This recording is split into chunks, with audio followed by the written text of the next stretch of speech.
Just want to start off by saying thank you all for joining us in today's webinar. My name is Velko Zarek. I'm the Marketing and Communications Specialist here at Aquanty. Before we begin, I just want to note if anyone has any follow-up questions about HydroGeoSphere, Aquanty, or the hydrologic and climate consulting services we offer, please don't hesitate to reach out to myself or Braden McNeil, who is the technical sales and marketing lead here at Aquanty. Before we get started, I do have a few brief housekeeping notes. First of all, I'll just request that everyone keep themselves muted and their cameras off for the duration of the webinar. We've got a lot of people on the call today, so just to keep those audio and video feeds quiet should just help us deliver a more smooth and uninterrupted webinar. If you have any questions as we go throughout the presentation, please place them in the chat, and then we'll be sure to answer those at the end of the webinar. I will also note that this webinar is being recorded, so that's another reason to save your questions until the end.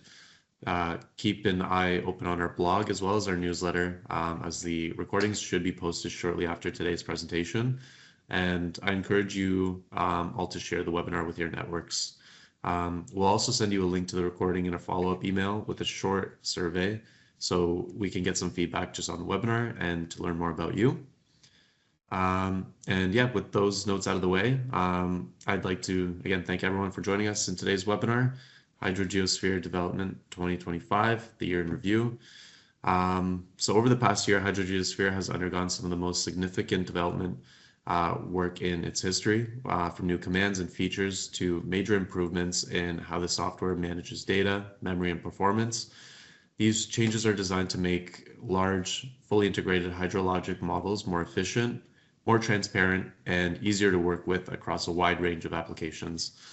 Today's session will walk through the key enhancements introduced throughout 2025, including updates to binary file formats that improve runtime and memory performance, as well as important structural changes to the HydroGeoSphere ecosystem, such as the transition from hsplot to the new and improved HES2VTU workflow. To guide us through these developments, we're joined today by Dr. Killian Miller, Aquanty's numerical and analysis specialist. Killian holds a PhD in applied mathematics from the University of Waterloo and specializes in scientific computing, numerical linear algebra, and advanced methods for improving the efficiency and robustness of fully integrated hydrologic simulations. At Aquanty, Killian plays a central role in maintaining and advancing HydroGeoSphere, working across everything from model construction workflows to uncertainty quantification and core solver performance. We're excited to have him walk us through what's new and what's ahead for the platform. Killian, thank you for joining us today and for making yourself available for the webinar. With that in mind, I will hand it over to you. Okay, thank you. Thank you for the introduction, Velko, and welcome everyone.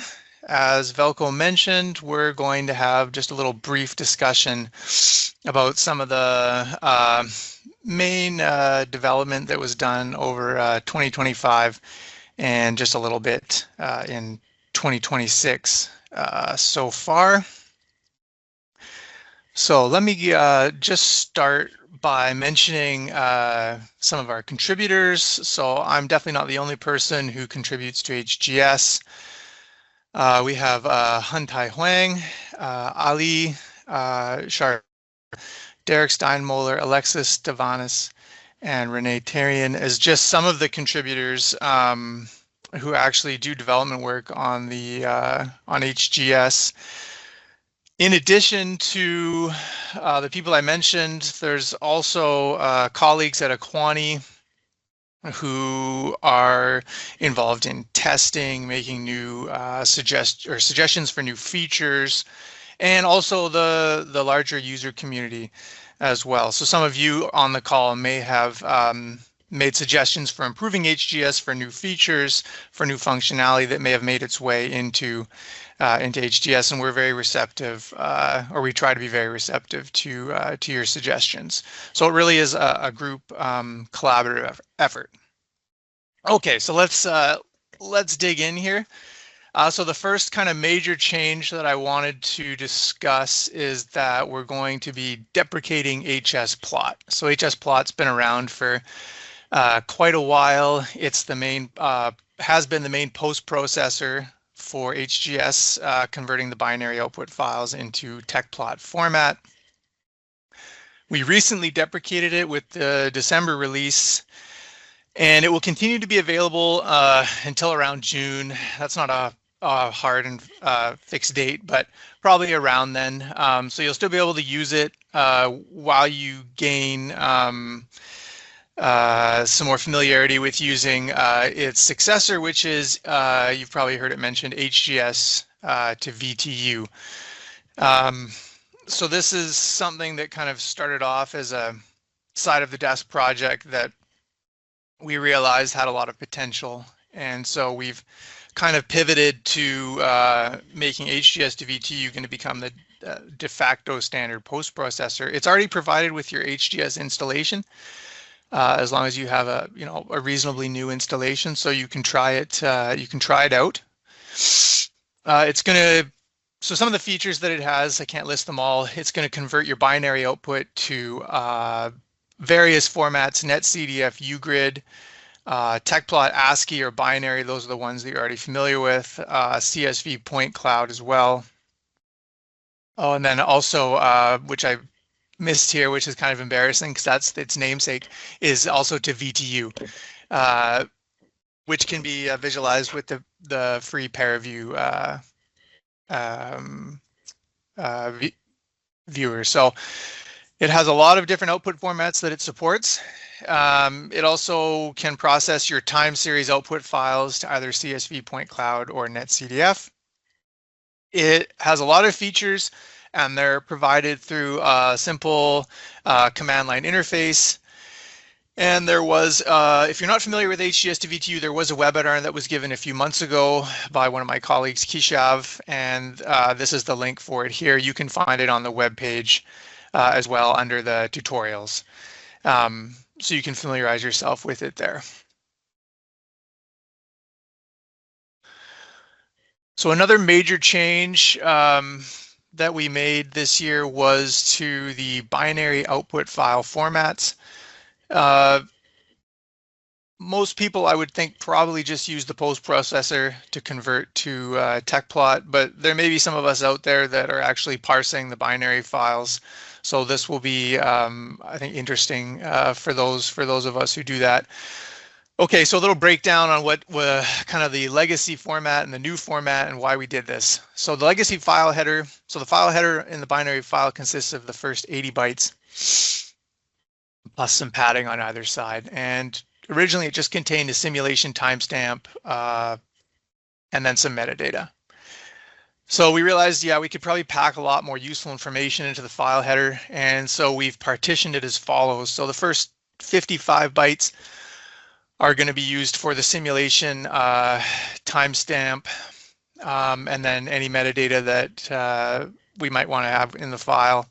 Then there's going to be this thing that we're calling the file magic number. So it's going to be exactly the sequence of characters. And if you see that in the file, if you actually are reading this and you look in the header and you see that sequence of characters at these byte locations, then you know that you have a newer, you're using the newer format of file. If they're not there, then you have the older format. That'll be followed by a file version number, and then the endianness of the data, little endian, big endian, or in some cases unknown, but I wouldn't expect that to be one of the output. Typically, the files we produce that are produced would be little endian, but it's good to have this information. The data type, so here you have, for example, 4-byte integer, 4-byte real, 8-byte real as well. Unknown, again, just means that, okay, the data type's not known, so you'd have to know it beforehand. The number of components, if it's a vector or tensor field, and then the number of values. So this kind of encapsulates all the information that you would want to have in order to actually be able to read the file without really knowing anything about it. Okay, so the other major change was to the actual file formats themselves. So the scalar field formats are unchanged. They stay exactly the same. But we realized that for the vector and tensor formats, we could definitely make an improvement in terms of the writing and reading time if we just kind of reorganize the data. So the original data format uses this array of structures format. So we have all the fields, and if these fields consist of multiple components, we store the first set of components, then the next set of components. And that makes it difficult if you want to read one field at a time, because then you have to kind of walk through all of the data. So if we switch that around and we use a structure of arrays format, we would store the data component-wise. So we have all the data for component 1, then all the data for component 2, and so on. And this allows for much faster read and write times, and also helps reduce the file size. So here's an example, just some simple profiling that we did. This is for 4-byte real data. And so this is the speed up that you get in terms of writing these vector and tensor field files as the number of elements grows. And you can see it's pretty significant. We're almost at 700 times faster for larger for large models to write these fields. We get a similar improvement in read times, not as drastic, but still, we're around maybe 50 times faster to read this data when the number of elements is large. And then due to how Fortran stores unformatted data, there's a lot less padding in the files. And because of that, we actually get a nice little reduction in file size, which you can see here. So that's kind of like the cherry on top, I think. So moving forward, we've stuck with the new file format. So all the files will be generated using that new format. If you would still like to produce the kind of legacy formats, you can do that using this following command. So use legacy binary format. Just issue that in Grok, and then it will use the older legacy format to write the vector and tensor fields. HGS to VTU will automatically adjust to whatever format the output file is in, whether it be the legacy or the newer format, and we'll parse those things correctly. Okay. So I hope this hasn't caused anyone too much grief and broken all of your post-processing code. I apologize if it has. Okay, so some other features that we've added. We added some Grok features. I'm guessing these are probably not very well known, so this is a good place to talk about them. These really would only probably matter for larger models. If you're finding that some of your Grok commands, searching for faces, elements, nodes, stuff like that, is taking a while, then you could try setting these environment variables. So if you set any of these environment variables prior to running Grok, then it will cause Grok to use kind of optimized versions of some of the node, face, or element search commands.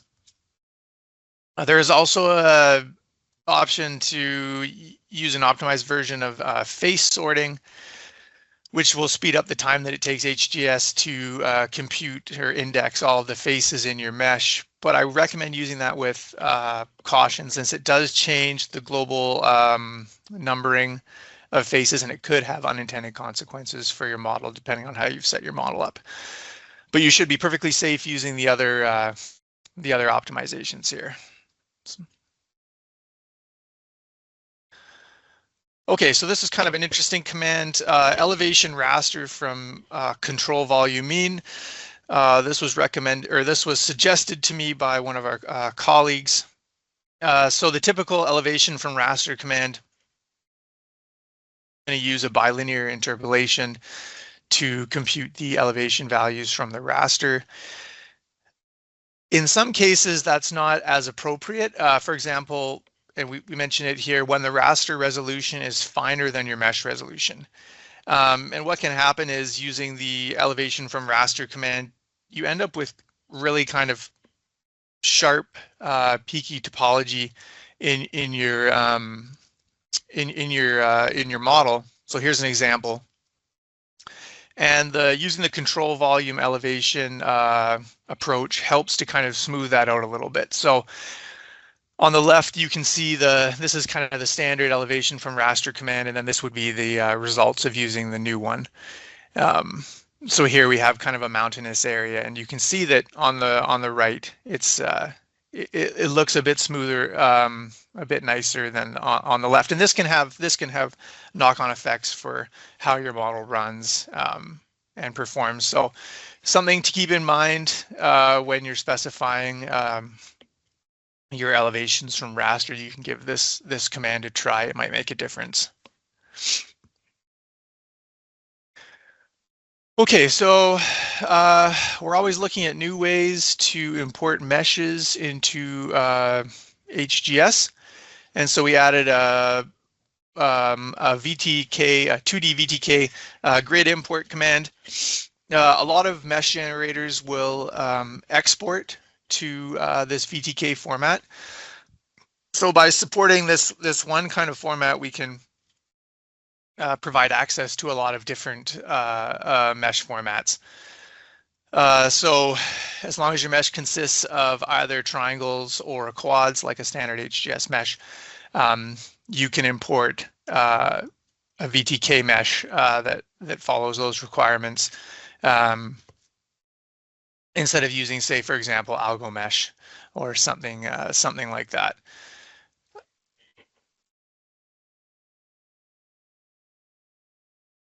Okay, so in addition to importing meshes into HGS, we've also added a means to export them to STL files, and you can export either your grid or your zones if you like.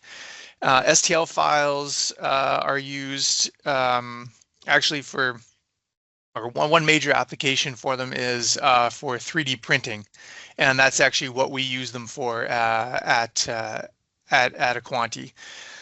So there's two different commands. You can either write to an ASCII format or a binary format, and you can choose your layer range, so you can actually generate STL files for each layer of your model. And if you have a 3D printer, you could print them. The STL format just keeps track of the exterior face information. And so this is an example of an STL grid for an HGS model. So that's the mesh export. And then we also have commands to write the zones as well to either ASCII or binary format. Those will generate files based on the zone number. And so you can actually build up your model zonation using these STL files. So here's an example of what that might look like.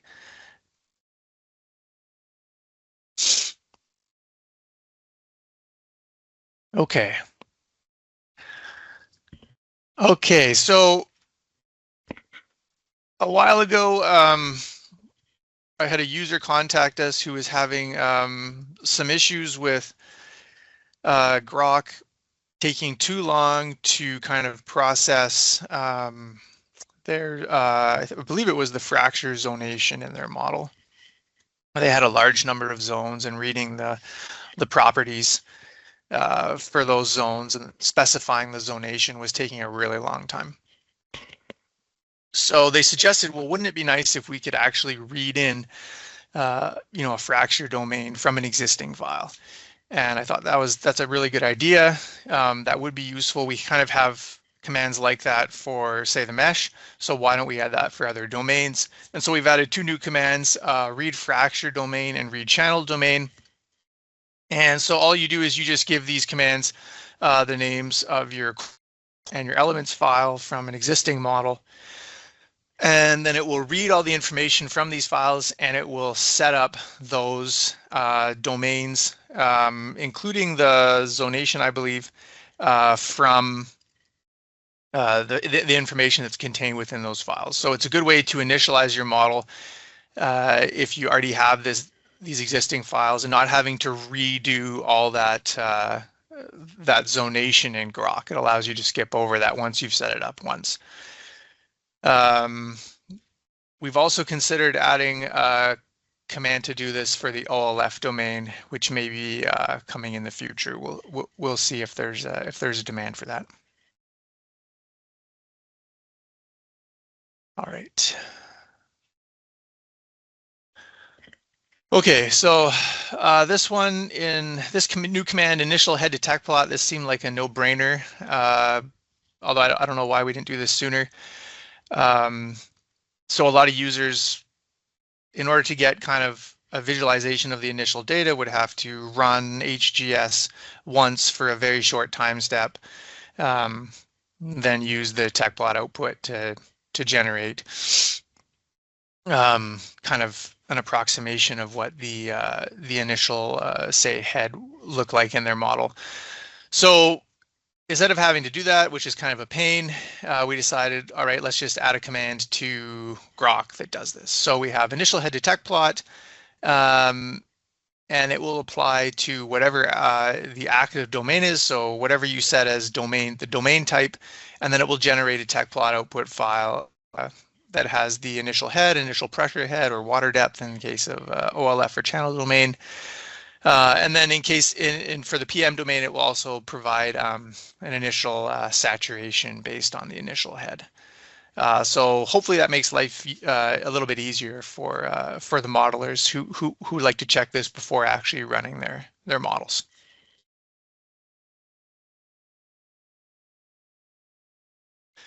Okay, so another command I wanted to mention was porous medium zone isopack detect plot. This command we decided to add because of the deprecation of hsplot. So hsplot has a command built into it to generate isopacks for PM zonation.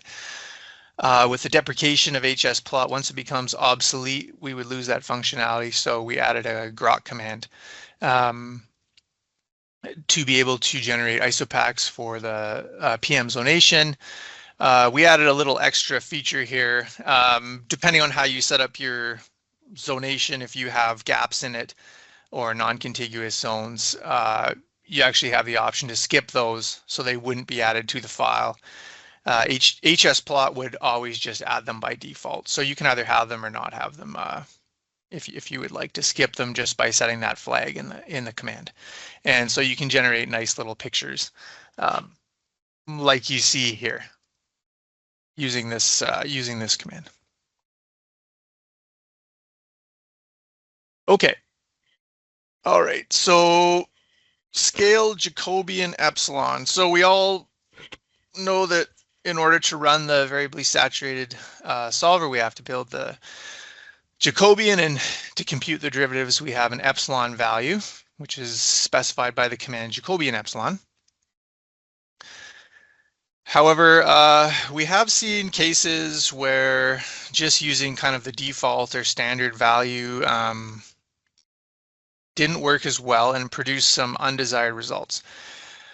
So we came up with a command called scale Jacobian epsilon, which will actually take an unscaled epsilon value, and then we'll scale it based on the average size of the pressure head in your domain. And it will also truncate it to the square root of machine epsilon, which is kind of a numerically sound way to choose this value. The nice thing about this command is, whereas the original Jacobian epsilon depends on the units, your length units, because it has units of length.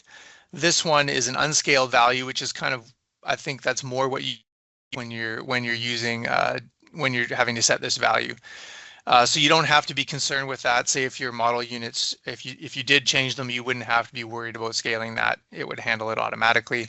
So let's see just a little example of where this was useful. So this was a model that we were running internally. So here we can see precip and infiltration, and this is just using the standard unscaled Jacobian epsilon 10 to the negative 6. And what you observe here are really large spikes in the infiltration. And when we switch to using the scaled Jacobian epsilon approach, you can see that those spikes went away. the infiltration looks much better. So I'll just go back so you can kind of see the difference there. There's still some small little spikes, but overall it looks much improved.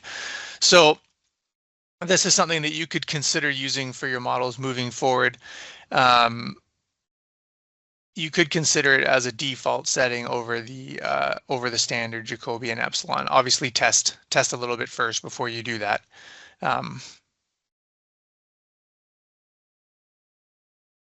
Okay, so we mentioned HGS to VTU. So for those of you who are not as familiar with it, we added a lot of new features this year. This is kind of just a summary list of them. So we improved the formatting of the help text and major updates to the manual. Significantly faster reading times for the time series files.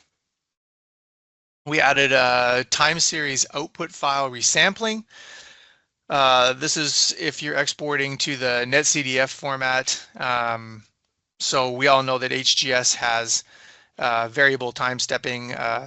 So your time steps aren't, for example, daily or hourly like you might like, but now you can resample your data to those intervals or whatever interval that you like. We added a cumulative water balance feature that outputs or exports to CSV or tecplot ASCII. And then some options just for better usability. If you only want to process your time series files and don't care about your binary outputs, you can use the time series only flag. And then also the ability to, say, write your output to another directory. So if you don't want everything just dumped into your working directory, you can use the output dir command and specify a directory where you would like your output to be written to, especially if you choose a format that generates a lot of output. Then this is particularly useful, and it's good housekeeping. Some things that are coming up for HGS to VTU soon. We're going to be adding shapefile point file output using the command shape. So this will kind of have a similar format to the CSV output. We'll generate files for node and cell-centered data, and you'll be able to import those, say, with QGIS or whatever your geospatial software is that you like to use for these sorts of things. We're going to be adding significantly faster writing of ASCII formats. So that's the CSV and tecplot ASCII. So if you're using those formats, you should see a pretty good speed up. Profiling showed anywhere between 3 and up to 6 times faster to write these output formats. And then something that also is going to be coming down the road here, we're going to be adding config files in TOML format. So HGS to VTU has a lot of command line parameters. Trying to remember all those can be a bit challenging sometimes. So once this is released, you'll be able to just drop those into a config file. There'll be a default config file or one that you choose the name of using the command config, and then HGS to VTU will just read those commands from that config file, which should make life a lot easier for our users. Okay, so I think we're getting close to the end here. Yeah, so this is one last thing I wanted to mention. This is work that we did over 2025, but then couldn't quite hit the finish line within the year, and so we released this just in the January release of 2026. So we've made some significant changes to our the Linux or the Windows as well as the Linux installations. More so the Windows installations. So we have a new default installation directory. No more program underscore files. We're actually installing to the program files folder now. And we have the option for you to actually choose your installation directory. So I think that's a nice usability improvement. The binaries are now installed to a subfolder called bin, and moving forward, you need to put your HGS license file in that bin directory. This is very important. Since HGS, the Windows installation no longer has a fixed directory where the license checkout notebook, the license file has to be relative to the executables, and so you have to put that file in the bin directory with your executables. And then one thing to mention is that we've added the proj files. So these are used by HGS to VTU for doing projections and netcd input. These are added to a new folder under the installation directory. Previously, we were installing data folder in Windows, so we've gone away from that and put them into the installation directory, which I think is a lot tidier. And then for our Linux users, we've removed the dependence on the user-defined environment variable hgsdir, so you don't have to set that any longer. The binaries have been installed as well to the bindir under the installation directory, and as before, the HGS license file must be placed in that directory.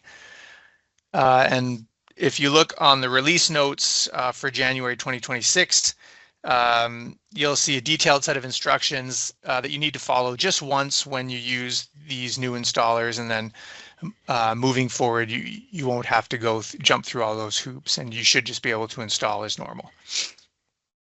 And the reason that we made that more of a manual process is just because we didn't want to be doing things kind of, away from the user's consent. We wanted everything to be upfront in that case.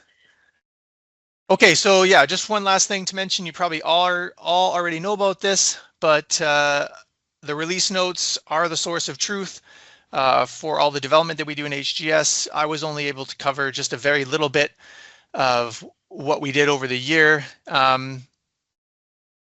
So if you're interested, take a look at the release notes. We release them each month. We update them each month with the HGS release, and they contain details of everything that was updated, from bug fixes to new features or anything that you should be aware of as a user moving forward. So I recommend taking a look at those just to make sure that nothing's changed in your models that you're developing moving forward. Okay, and with that, I want to wrap up and say thank you, everyone, for your attention and for giving me the opportunity to talk a little bit about the work that we did over the last year. We can open up the floor to any questions.